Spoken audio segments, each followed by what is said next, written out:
Friends too.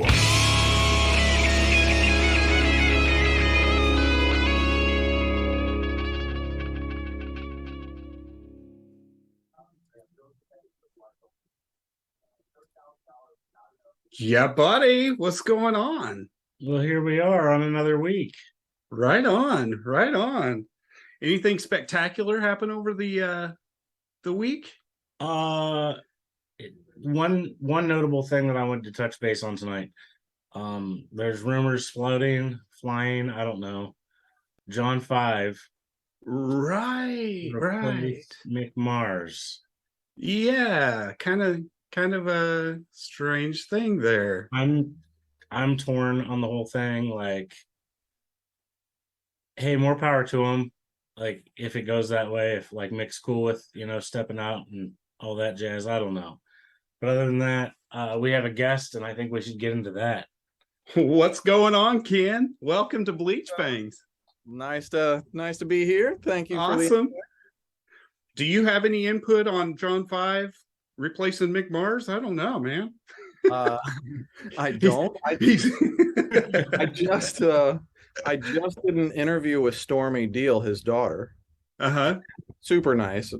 She's sweet, and I think I'm going to be doing some production and mixing on a project that Tommy Lee just played on. Nice. So, yeah, I was shocked. I was like, okay, this is cool. Yeah, he's kind of a big deal from what I've heard in the pictures and stuff. Not that I've seen, but now when you say a big deal, I think I know what you're referencing. How are you, Ken? My name is Randy. I'm in Oklahoma City, and welcome to the show. Thank you very much. I am currently in Playas, Ecuador, and nice. So yeah, I'm usually posted up in New York City, but we have a kind of a getaway down here on the beach that I have a studio set up, and so I come down here to get away and make records and kind of appreciate life a little bit more. Heck yeah, I love that.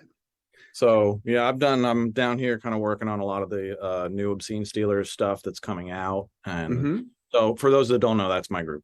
So me and Michael Moss are Obscene Stealers, and we basically, like, I describe our music as epic as fuck, which is like it's all like big cinematic music in various directions. Like, I'm pretty sure the next single we put out is going to have big heavy guitars and shit and like real driving guitars, but it's all of the stuff that we do is going to have these big, like, really cinematic drums, and it's going to feel like being at the movies listening to pop or rock songs. It's kind of that's the lane Obscene Stealers is in. And but yeah, so I'm posted up in Ecuador right now, just trying to enjoy life and make some good music and kick back. Hey, I love that. This is John. I'm in Topeka, Kansas. And Oklahoma City. Yes, sir. I was born and raised in Cincinnati, Ohio, so I'm a Midwest boy. Right on. So yeah, I just really wanted to talk about everything that you've got going on, especially with the Obscene Stealers. I was checking out some of the stuff, and you're right, it goes in every direction, and you're just kind of like, wow. Yeah, It was that stuff came about by accident. Like I'm old and I've been making records since the dawn of time. And I've never wanted to or tried to be an artist myself. And I met this guy, Michael Moss. He's a German film trailer composer. Okay. And I have affectionately nicknamed him Michael Moss, the movie trailer boss.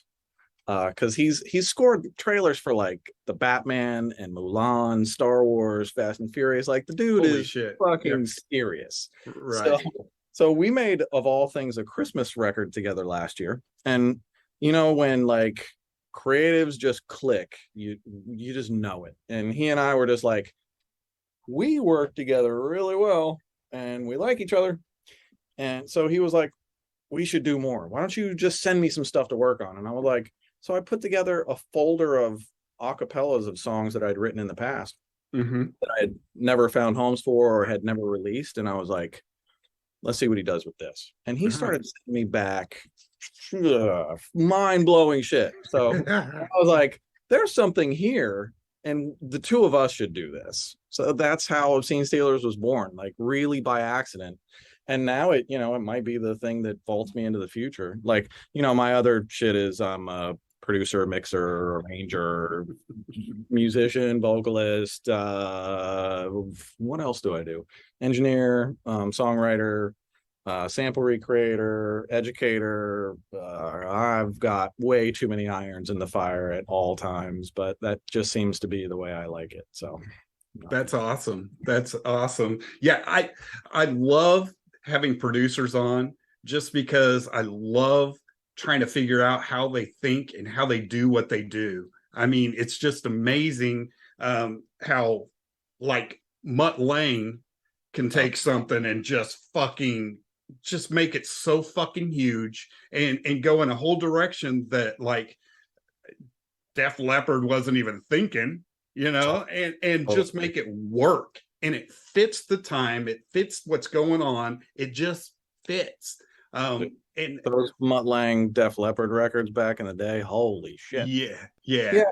For me, like I think the best way to describe kind of producer superpowers is that it's really just, you know, we have our own journey and our own specialties. Like Michael Phelps didn't win 8 gold medals at one Olympics because he's an incredible swimmer. He won them because he got in the pool 8 hours a day, every single day for 4 years, and then went to the Olympics. You're exactly right. That's been, so when you think about like, well, if you're producing stuff yourself or you're working with somebody like me, there are things that I know about production and mixing and manipulation of audio and music and things like that. I know more about that stuff than most people on the planet. So you trying to make a record and me trying to make a record are just different. I can look at all of my tools and I can go like, oh, I know what to do with this. So I'm just, you know, that just blows my shit. I have seen some of that and I'm like, I wouldn't even know where to begin. I love it. It's really fun. One of my skill sets is I'm really good at just listening to something. I did this today with a #1 hit songwriter, and he sent me stuff. I'm producing a song for him right now, and I pulled it apart arrangement wise, just listening to the 2-track, and I sent him notes, and I was like, okay, well, I would shorten the intro by half, and I would set it up like this, and I would shorten the first pre-chorus by half, and I would get rid of the second post-chorus, and I would take the fade away, and I would put a big choir on the hook. And he was ready to mix. And he saw my notes, and he's like, "You're right. Let's go." And that's awesome. And so it's just, I mean, I get to do what I love every day. I'm so fucking lucky. It's just, but it's always, but it is 7 days of work perpetually. Right. So, right. You know, it's not for everybody. We had Bo Hill on our show one time. Yeah, he's a monster as well. And just his thought process with everything. And he broke it down so simple. He goes, I listen to the song with my eyes closed the first time through, and I just make notes. This is what needs to happen here. I feel this here. And your first true feel of that song is usually right. Yeah. And he said that's how he approaches the first run, is just like what you said. I mean, you already knew 15 things that were just freaking wrong. Right. and I think that's exactly what he said. He goes, I'll pick it apart, and they think they have something just like you said. Let's go, let's master this. And you're like, yeah, slow down. there's levels to this shit. And you know, but yeah, Beau Hill, wow. I mean, talk about somebody whose records I've listened to a massive amount of, man. Exactly. Yeah, he was great. And it's just eye-opening.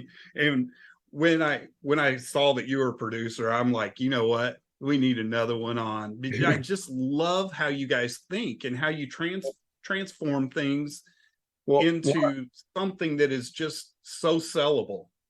One of the things that I really love doing is vocal production. Because I've found that I just have a knack for being able to put a singer into their comfort zone and to create a vibe for them so that they can kind of unlock every artist until they unlock this has a wall around them, and they only sing to 80-90% of their ability, and they're never going to sing so recklessly that they sing flat and sharp and just plain wrong notes. But that's where the magic is. And for me, I always tell a vocalist, I'm like, okay, look, we're going to take a lot of takes. It's not you, it's me. I'm going to push you in a bunch of different directions. I'm going to let you have as much freedom as you want. And whenever you sing a wrong note, I didn't hear that note. That note went out. You and I are the only people in history who are ever going to hear that note. So let that shit go and refocus your brain on the next line and the next one after that. And I want you making mistakes, because if you're not going for it.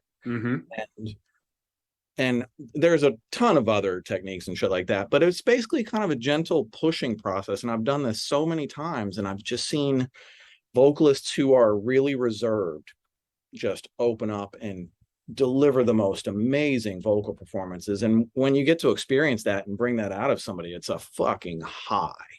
You know, it's just such a rush. And you're like, okay, I want to do that again. Where's the next vocalist? Let's do another record.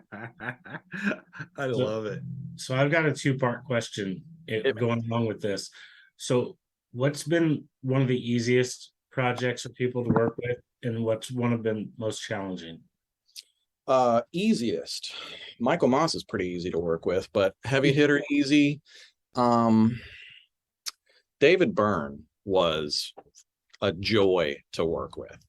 The head talking head, for anybody who doesn't know who David Byrne is. And I recorded and mixed a solo album with him in 1998 called Look Into the Eyeball. I played keyboards and bass on a few songs on that as well. I'm a session musician too. I play on a ton of records.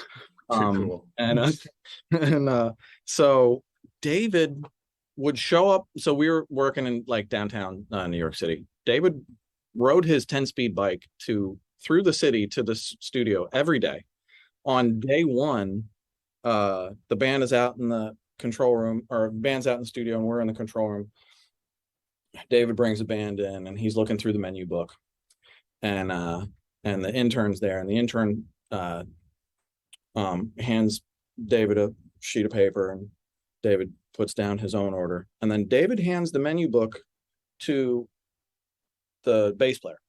The intern's standing right there. David keeps the pad. The intern's not doing anything. David takes the bass player's order, then the guitar player's order, then the drummer's order, then my order. This is day one. I barely met him. And then he takes that and he hands it to the intern, and he says, can you please call this in? And I was just like, this is going to be the funnest record I ever made. Holy shit. This guy is so fucking cool. I just don't even know what to do with it. And that played out through the whole thing.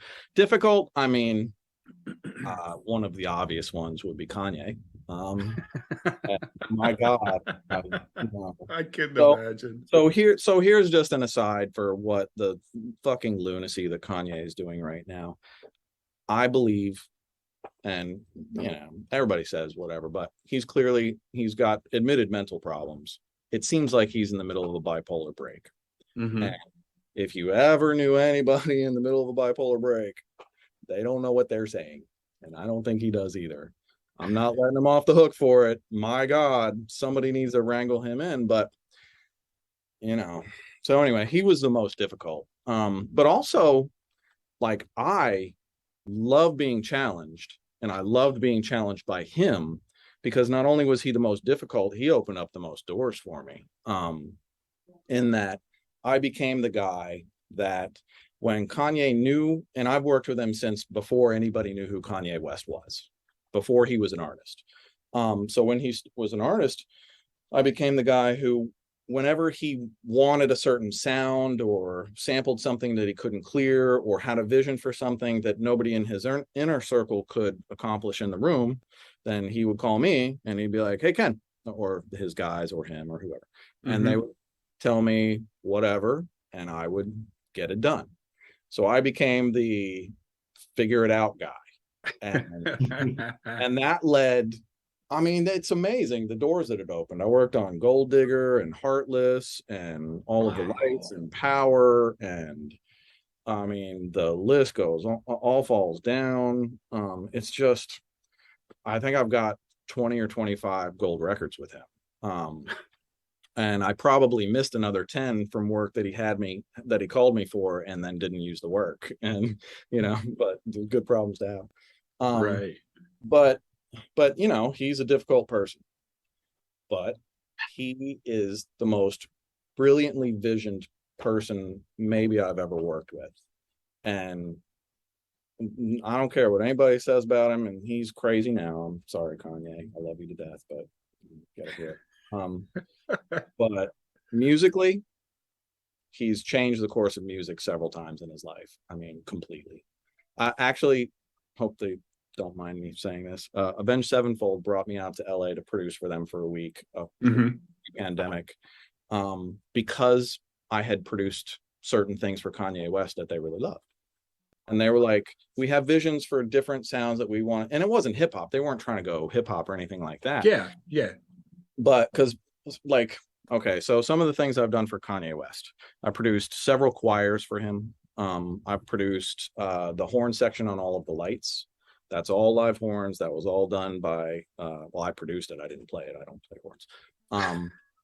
But I recorded and mixed the whole thing. So all of these different offshoots laid the foundation for my career to get calls from Avenged and to get calls from people that I would have never imagined would have been influenced by Kanye in completely different musical genres.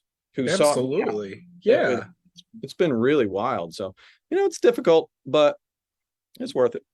I haven't worked with him since Pablo, and I'm not really itching to, but out of still respect, if he called, I'd go. See, I love that insight.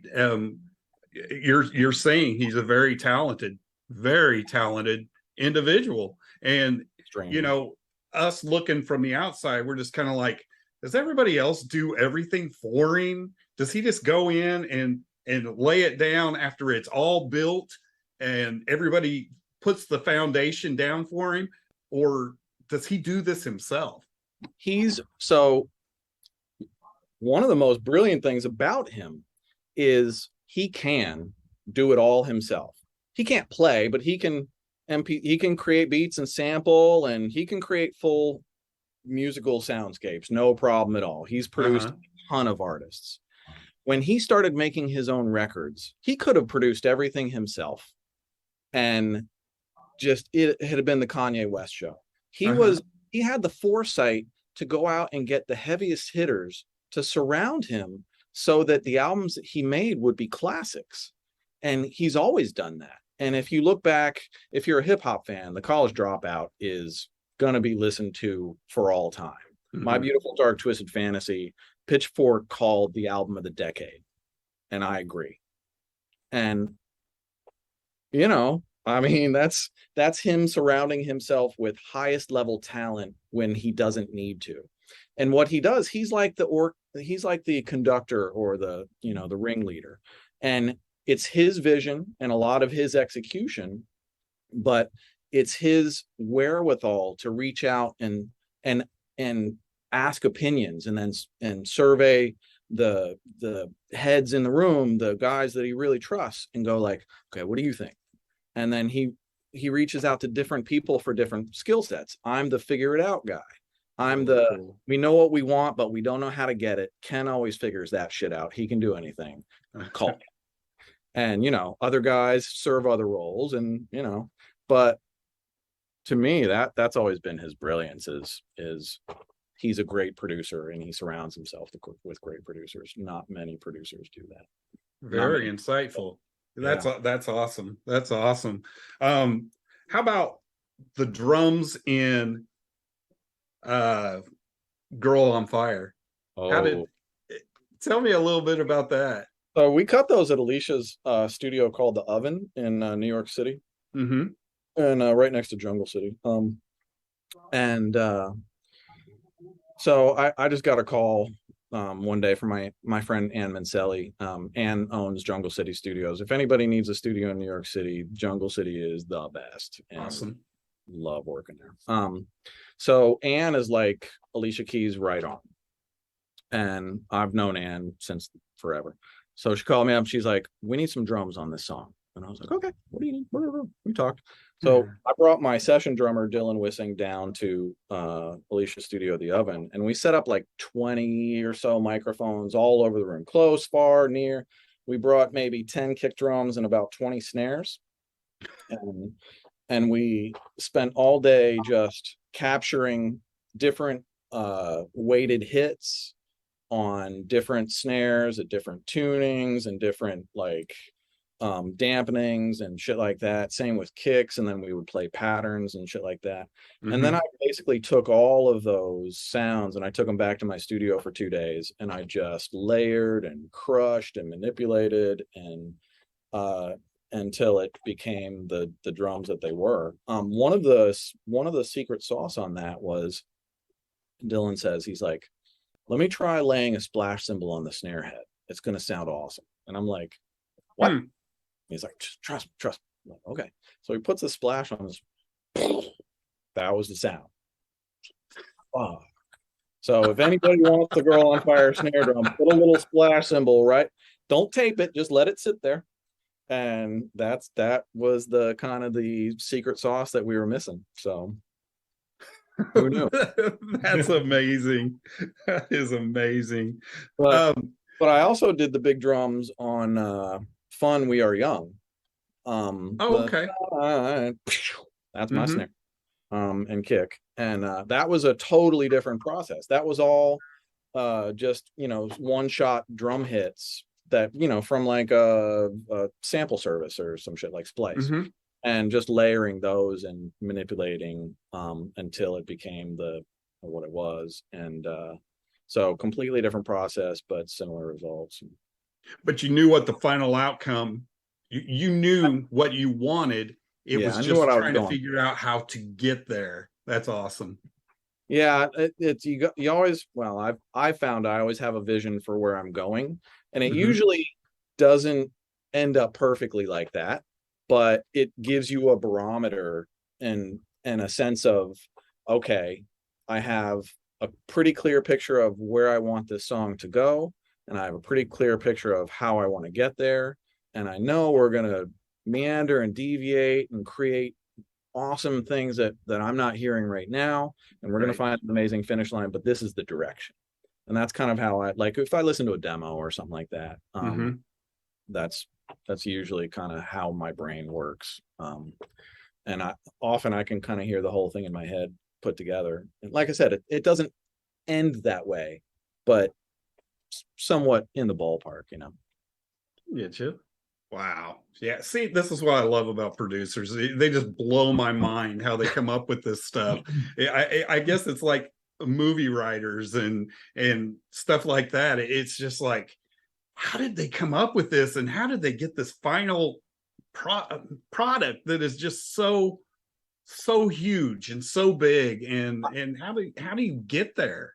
I think people don't realize how much time is put into a lot of some records come together real quick, but like we produced a record for a rock artist named Des Rocks, and we released a song every 2 months for 2 years straight, and completely independently got him up to like 1.7 million listeners a month on Spotify, and ever since, I mean, we have banked on sync licensing and streaming, and he's toured the world. And we started that entire project completely independently, built from the ground up in my studio. And that was, we'd release a single every 2 months, and then we would work the next 2 months, 3 to 4 days a week on perfecting the next single. And then we would do it again. So we're spending that much time per song. It was just mind-numbing. The amount of money that we have made proved to me that it was 150,000% worth it. And had we not put in all of that time and care, I don't think we would have ever really launched. And because the bar is just, you don't realize when you're making music how high the bar is set if you haven't gotten out there and had some success yet. Because the common mistake is basically, you know, you're this good now, and probably if you had a heart-to-heart with yourself, you would know, okay, my music isn't really ready, but it's the very, very best thing that I can do, and I want to take my shot. And what you don't realize is you might be taking your shot too early. And nowadays, you know, people can put stuff on SoundCloud and just release until things get interesting. But I think it takes the burden away from artists to try and create something great. So what you're banking on is luck, and I don't bank on luck. You know. And so yeah, I mean, we put mind-numbing amounts of time into record making, especially vocals, but the results are in, you know, when you hear it, you're like, shit. Yeah, just like they say, you know, as simple as you can put it is, if it was easy, everybody would be doing it. Yeah, I mean, everybody thinks it's kind of easy. Yeah, or and like, everybody's kind of doing it. Right? So, but do you ever catch yourself when you hear a new song or something come out that you just start critiquing, like, man, they should have done this to this part? I used to be cursed with that. I'm past that now, but there was certainly a time. I think that's like a, you know, anybody in my position probably has to go through that to grow, because what you're doing in those moments is analyzing those records and saying, okay, well, what are they doing? Can I get anything of value that I'm listening to? And you kind of just get into that habit as a listener, as a producer, and you go like, okay, where can I get new ideas? What did they do? And how did they do that? And is there anything there that can apply to my records? And that's just a learning and a growing process. Eventually, I kind of grew out of that, and I can get back to just listening to music completely for enjoyment or sitting and analyzing it, either one. But yeah, I think that's a curse for most creatives. And the other big curse for any like really busy person in this industry is I'm making so much music that I don't hear very much new music, because I'm in the studio 7 days a week making records. Like, my wife hears more new music than I do. You know, I'm always telling her, like, who do you like nowadays? What are you listening to? So, right. same with my assistant. Like, my assistant, I kind of rely on Jonathan Garcia. He's a monster. God, he's young me. He's gonna have a long storied career. But I lean on Jonathan. I'm like, yo, what's popping? Like, what are you listening to right now? Keep me young, keep me in, in the know. And you gotta, like, this industry is constant reinvention or you're out. You're right. And so many people just they find success and then they get complacent and they think that doing what they're doing right now is always going to work because it worked before. And over time, often it happens so slowly that your work just slows down. You don't even really know why. You don't know. And then it's just gone. You're like, oh shit. So, for me, like, it's always just been a constant reinvention of, trying to stay current and trying to listen to what's going on in the marketplace across all music, because I work in so many genres. And I found one of the things, like, if you look at my resume, it's very hip hop heavy. Mm-hmm. A lot of that hip hop, I was hired to come in and bring another genre authentically to what they're doing, like the horn section on All of the Lights. Right. Kanye called me and he was like, I want it to sound like a marching band in a stadium at halftime. And I was like, okay. And that was almost the entirety of the conversation. And then I just went. And so, I live a strange life. That is so cool. Thank you so much for being on here. I like I said, I absolutely love having producers and stuff like that on the show, because we do interview a lot of bands, but we want to see what happens in the studio. Yeah, the whole process. Yeah. What goes on? I'm a mixer too, so like that's one of the things that I love, is I can really take a record I can write it, I can find the artist to record it, or I can write it with the artist. I can produce it up from scratch. I can arrange it. I can then mix it and master it and deliver it to streaming or to the label. And it's amazing. Yeah, it's a fun superpower to have. So, awesome. Well, how can everybody find you? What's the best place to go? Where is the best place to go to find everything Ken Lewis and all of your projects? Super easy, kenlewis.com. Okay. So that's kind of like the hub for everything. Obscene Stealers is just as it sounds, obscenestealers.com. Okay. And so one other thing, I have a free YouTube live stream that I do at the first Wednesday of every month called Mixing Night. Okay. And it's basically like a 2-hour live stream from the studio, and I describe it as Howard Stern for studio folks. So I'm not trying to educate you, I'm trying to entertain you for 2 hours while I'm mixing and doing sessions and like showing you DAW shit. But it really feels much more like your friend is sitting next to you, just excited to show you cool shit. I really dig that. That's I saw that.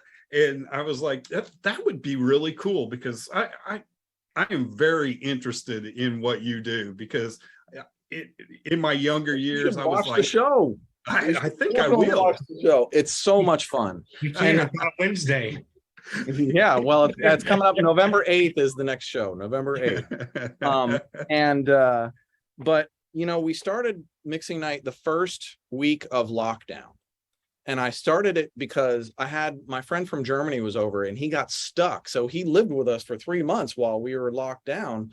We had all this like camera gear and all this audio gear. And we were like, let's just start a broadcast. So it started out as Q&A with Ken, and then it morphed into Mixing Night. And it was just trying to keep community together and give people something to do and give us something to do as the world was kind of falling apart for a while. And then we built this fucking amazing community of just awesome people. And they're really super supportive of each other, and they collaborate across oceans and make music together. And it's just mind-blowing things that have morphed in this. So, it's check it out. Mixing Night. The last thing before I go, I just got my 113th gold record today. Woo! So they keep coming. Congratulations. And yeah, this one, another Kanye. Welcome to Heartbreak off of the 808s album. And my 112th was for production on site for Yeezus. So I keep racking them up with him. So I hope he straightens himself out, but thanks for the work, man.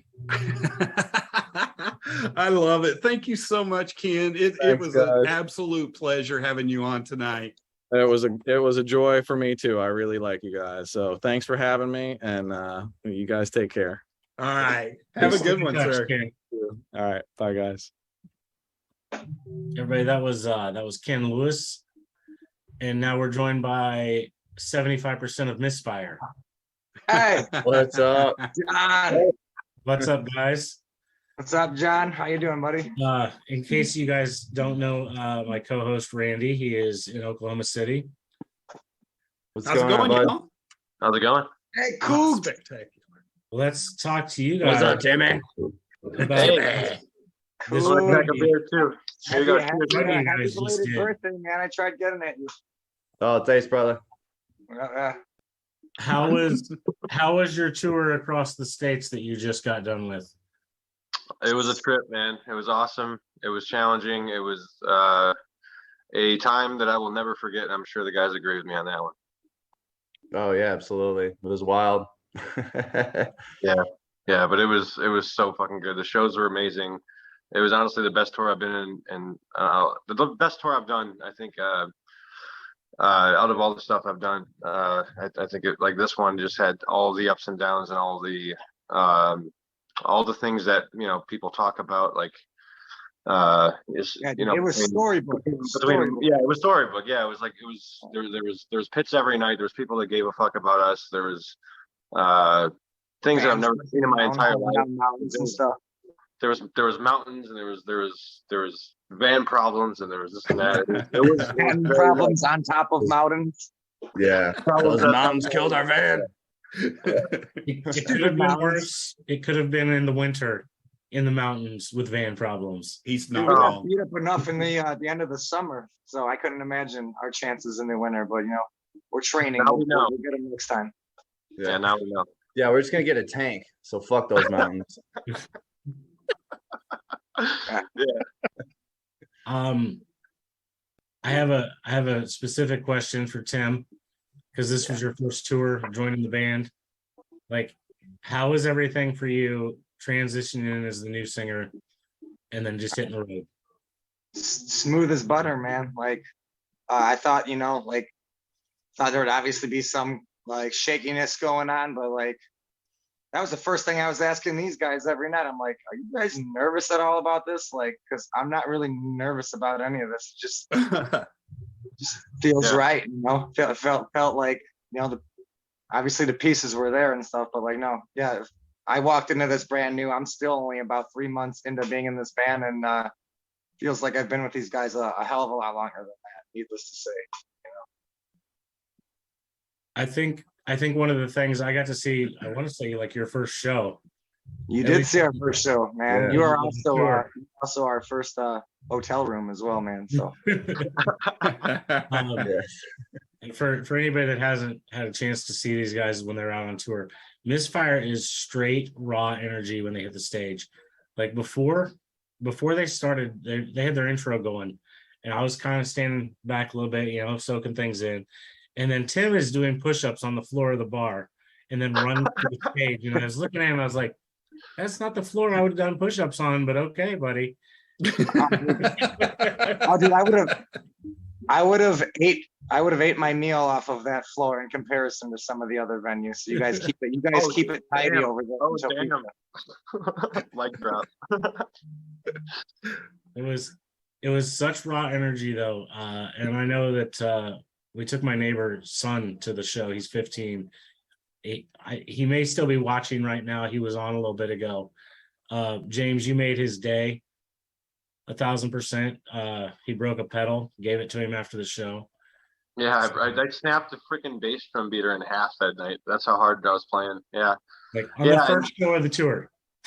Yeah, that was really interesting. And then you know what? The next night of tour, the next show that we played, I was actually having problems with that same pedal, and the beater kept flying off. So at that point, I had to like just totally change it. So for something about that pedal, this wasn't meant to be. But I'm glad that I got to make his day, because that was really cool. And I remember drummers doing that kind of stuff for me back when I was starting out, and that's what kept me going when drumming when I was younger. So yeah, good stuff. Really cool. I was pausing because I thought Randy was about to ask a question because he started to talk. Oh, I wish I would have been able to catch you guys when you were here. You guys know my daughter Rebecca. Yeah. Whoa. No way. Yes. Oh, wow. Yes. And that's my daughter. No idea. And she Yeah. Oh, wow. absolutely fucking adores you guys and can't say enough about you guys. And just, I mean, it's Misfire. It's Misfire. These guys are some kick-ass motherfuckers. So That's so fucking cool. That means a lot. Yeah, I mean, all that help that we get on the road, for people like your daughter and John, like that goes a long way for us, for a couple of reasons. And one of them is obviously financially, but the other one is making friends that that really care about you and stuff, and you get to make those kind of friends doing this thing, and it's a really special thing, man. We don't take it lightly. We really appreciate people like you guys. So thank We're you. just trying to make your life easier. That's all. Yeah, I know. Yeah, but it's heavy metal forever, man. It's keeping this thing going. And where was the best chicken you had on tour? Your house. Yeah. 100%. Yeah, it's still good. I just knew they'd say it even if it wasn't. But it was. No, it honestly was the best. So Yeah. Who cooked? It wasn't John, was it? No, It was my definitely neighbor. Michaela, right? Oh, my okay. neighbor did the chicken. He very much did. He always takes care of all the grill stuff when we have stuff going on, like little block party action. I love your fucking neighbors, man. He's never even met them. But I love them. Yeah, they're pretty cool.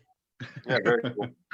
So what's next on the horizon for Misfire? Another tour, Halloween. studio An time. awesome Halloween party. We have never played home with this new lineup yet. We're playing on October 22nd at the Forge in Joliet. We're kind of, I think we're going to be doing, it's kind of like a co-headlining thing, but we're giving the band what they're going to be headlining the show. But it'll be Misfire's first hometown show. We went out and did the whole West Coast, like 19 dates or whatever, and we still never played hometown yet. So that's next. And then it's probably looking like next year is going to be a whole shitload of touring. We're being submitted for some pretty cool stuff that I hope we get, and once we get it, I can talk about it. But till then, I can't talk about it. But between that and writing new music, we, Sean and I have been playing these songs for a while, and Costa and Tim and us have been playing these songs. I think we probably played these songs literally 50 fucking times since they joined. So we're all like wanting to like write a couple tunes. So whatever that ends up turning into in the short term, it will probably just be us playing new songs live, which is going to be awesome. But sometime Play some new shit. we will have some new shit out there. Hopefully sooner than later. But the plan is to just really just tour and keep growing this band the way that we just did. I always absolutely love it when a band says, yes, we have some things coming, but we can't talk about them yet. Well, no, we do have some stuff that we're working on, but like I don't want to say that, jump the gun and say that we have this thing. I hear you, but still, man, it makes me like, yeah, hell yeah. Oh, we are going to guys, shit, man. Yeah, 100%. Yeah, 'cause you don't know how little or big it's going to be. Yeah, I like it too. That's what you said. Fucking suck, or it could be like awesome. You don't know yet. Yeah, it might suck. Hopefully not. No, I hope not. It's not gonna suck. I know a thing or two about it. It's definitely not going to suck. It's gonna be some really cool shit. I had to send Randy a photo when you guys were here because you were in a Kiss shirt, and all he did was send me in the back like eye roll type shit, and I was like, bro, it's Kiss. Oh yeah, Kiss is the best. Like you have to just have some respect, and I had to make sure I brought it up during the show. Oh yeah, Kiss is the best, dude. That was my Kiss plug for tonight. Nice. Oh, that's some good stuff. The one-stop shop for everything for Misfire. Where should somebody go to find your stuff? Misfireofficial.com. Official.com? Yeah, misfireofficial.com. You go there, you can find our videos, our stuff about us that people don't know, just our, all of it, Spotify, all that stuff. And I want to say there was a really cool thing that you guys had going on with your merch at your merch table at your show. You had probably 5-6 shirts that you have there, but then on the side they had like a little placard with a bunch of other shirts that you could scan and just order through their website and have it just shipped to you. Oh, cool. Yeah. So you don't have a full load of all that stuff, but it's all still available. It's just right there, easy access. And apparently from what I was hearing from these guys also, if you order it that way, then if a venue is trying to take part of your merch sales, those don't count. Ooh, mouth closed for this one. Yeah, What the fuck is going on with that? Oh yeah. Don't worry, I already brought it up once, but venues getting merch. Oh man, this is a touchy subject for me, but it's kind of lame. It's kind of lame that venues take money from bands, because we don't take money from their sales at the bar, and we're both vending there, and we're both there for the same reason. So yeah, it's kind of fucking lame. So I may or may not have figured out easy around it. But yeah, whatever. Fuck it. No, I totally agree with that. And if that is the practice that's being done right now, it's more than I'm comfortable with.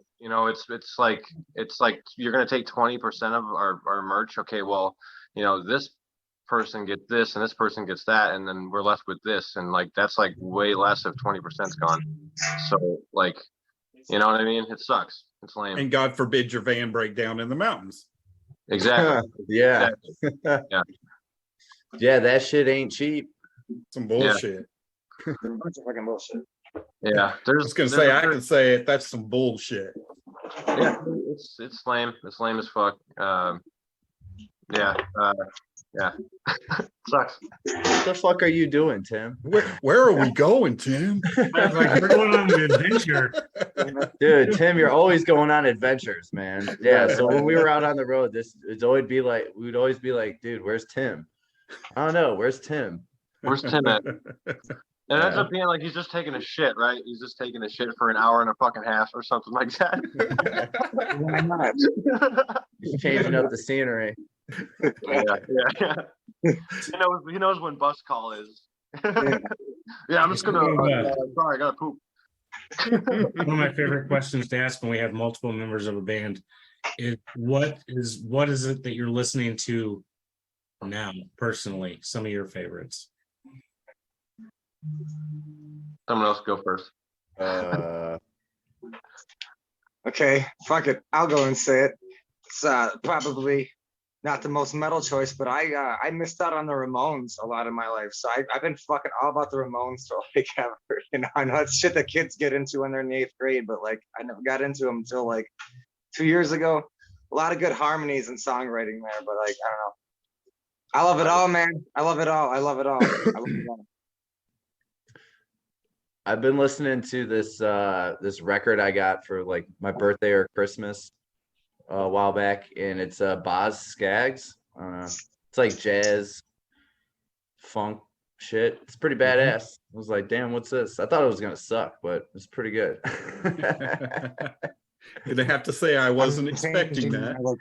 Yeah, well, I mean, we listened to a lot of metal on the road. We checked out obviously Heathen stuff and Warbringer stuff and a lot of Accept and I don't know, everything. So I figured I got home and it's what's this record doing? Because I've had it for a little bit. It was pretty good. I also listened to the Cheech and Chong Up in Smoke record. There you go. Cougs. I've been listening to the Ohio Players a lot on thanks to you. Hell yeah, dude. Yeah, so on one of those long ass drives we did, I think Tim was driving. I was DJ and I was fucking busting out the classic jams, Ohio Players, fucking Earth, Wind, Fire. This is where I'm going to get into funk. So let's do it already. Yeah. Fuck me up, Googs. That's what I do, man. Yeah. Oh yeah. Jim, what have you been listening to? I guess more of the same. I've been into the Opeth stuff, like Blackwater, like revisiting that stuff, Blackwater Park and Ghost of Perdition, and some Steven Wilson stuff here and there. But then like classic stuff, like I've been digging Tom Petty's lyrics and old school songs. So that one thing I wrote, I sent you. Yeah, I didn't realize that was a Tom Petty lyric already, but it's gonna be more like a nod, to Tom Petty. But definitely. Yeah, I try not to listen to too much metal. I want it, like when I write, I want what I write to be metal. And if I don't listen to that much metal, it kind of like makes me want to listen to metal, so it makes me want to write metal. So I try to like get inspiration from other genres, and not that Opeth isn't metal, but Opeth is very progressive and kind of out there in the world and kind of in space compared to what thrash metal is and stuff. So yeah, I've been listening to that type of stuff. Before we run too short on time, I know Randy has a song queued up. We're only going to play a short little clip of it. Okay. But we want everybody to be able to hear some of your stuff out there as well. No, sounds good. Yeah. All right.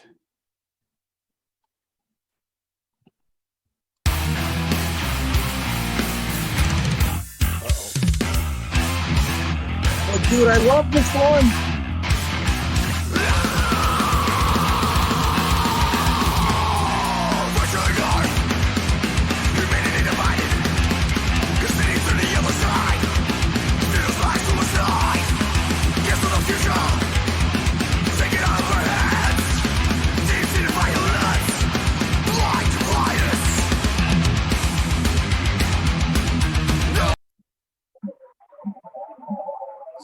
So that right there is a perfect example of these guys just tearing it up, and the energy that John was talking about. That shit is tough. That is some heavy shit. Live, that's about 20 BPM faster. Now that I've watched some videos from tour, yeah, we kind of like sped everything up and went a little crazier. Yeah. Red Bull gives you speed. Dude, we drank so much freaking Red Bull. Yeah, I did. I know. I was like, call it liquid. damn. I call it liquid because if you have it, it's like you get sleep back, like as if you would have slept. I just want to give I want to give an honorable mention to Sean over there. Sean did. I think he took the record for the tour. I think he maxed out like 11 16-ounce Red Bulls in like 12 hours or something. Holy shit. Driving from Idaho to where the fuck were we going? Idaho to Denver. My hero for it. It was pretty cool. Idaho to Denver, that was fucked. Yeah. It was a motherfucker, but yeah, that Red Bull's crazy. I didn't sleep for a whole day after that, I think. Yeah. There wasn't any vodka even in it, dude. It's bullshit. Yeah, I know. Or Jaeger. Was there one show out there on the road that was like your best show, like where you had the most fun? Like, definitely don't say it was Spica. Like, be real with me. Like, where did you have like just the show that blew up for you? My top three was the Whiskey, it was Seattle, and it was Dallas. Yeah, awesome, fantastic. My top three go. Yeah. I'll agree with Jim on that one. Dallas was. I'll change Dallas to Austin. Austin was my preferred city in Texas, but Dallas was cool. But Austin, they fucking brought it, man. I had fun with the lights that night too. So. Yeah, I would say Whiskey, Amplified. So it'd be with the Whiskey and then Dallas, and Seattle too. Yeah, those were the. I mean, all of them were fun. No, they were all a lot of fucking fun, but like that's not fair to say. Man. Those stages and shit, that was badass. It was super cool. Yeah, I'm not saying that you had shit shows anywhere else or that you didn't have, but I'm like, you have a feeling when you're on stage that just hits you. You're like, this is the night. You know what I mean? Like, that's it was those for sure. I mean, definitely the Whiskey was the first night that I want to finish with. Yeah, Seattle was the night that I first starting mosh pits for the other bands. I was just feeling it. I'm like, dude, this motherfucker's got to move, okay? And no one's gonna do it but me. So I just like fucking went in there and started that shit. What he did was he just chugged 5 Red Bulls. It's like, fuck this shit up. Well, he had vodka too. It was Red Bull and vodka. So No, the problem is that, like, they already were moving. They just weren't moving fast enough to Jim's liking. So Yeah, they gotta come on, man, let's go.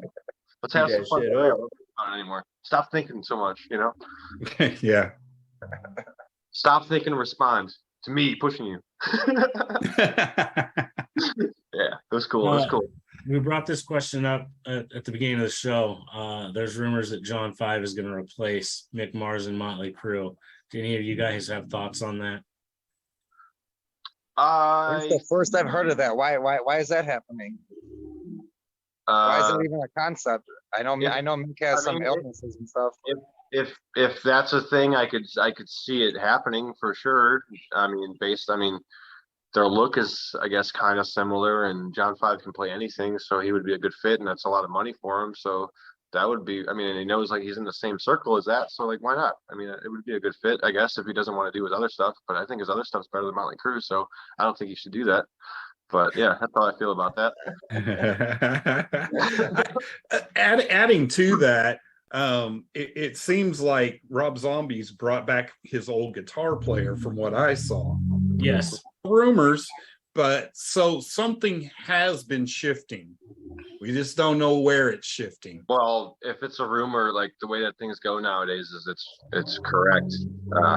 If it's on the bigger websites and stuff. So yeah, I could see that happening. I don't know. My theory is this: Alice Cooper and Rob Zombie, they both just switched guitar players. You do the math. I don't know. Like they're Zombies inspired off of Alice Cooper, right? In every way. Yep. So there you go. Maybe he was like, Alice got sick of their last guitar player. I'm sick of mine. So is that why Costa isn't here? Oh man. Yeah. No. You're catching on now. Costa, you're missing out. You gotta watch this one. Hopefully you watch it. Absolutely. You guys, I want to thank you for taking some time chatting with us this evening. Oh, absolutely. Thanks for having us. I can't wait to follow you guys' career and as we progress, I'll be there. Randy or Rebecca will be there. One of them. Absolutely. Representation. Anything else you guys want to throw out to the world real quick? We're Misfire. We're here to stay. Check us out at misfireofficial.com. We cannot wait to get back on the road. We cannot wait to play every goddamn state in the U.S. and get out everywhere and do it all, man. And thank you for letting me sleep on that air mattress. That was so much better than the van, and I hope that I can do that again sometime, because that makes the next day and the day after that and the day after that so much better, because if you don't, then you have like 3 or 4 hours of sleep and things get rough. So appreciate it. Yeah, thank you. No problem. Randy, thank you so much, John. And please tell Rebecca the same.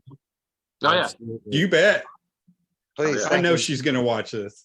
Oh yeah. If you guys just sit tight for a second, he's gonna take us out with some music. Oh yeah.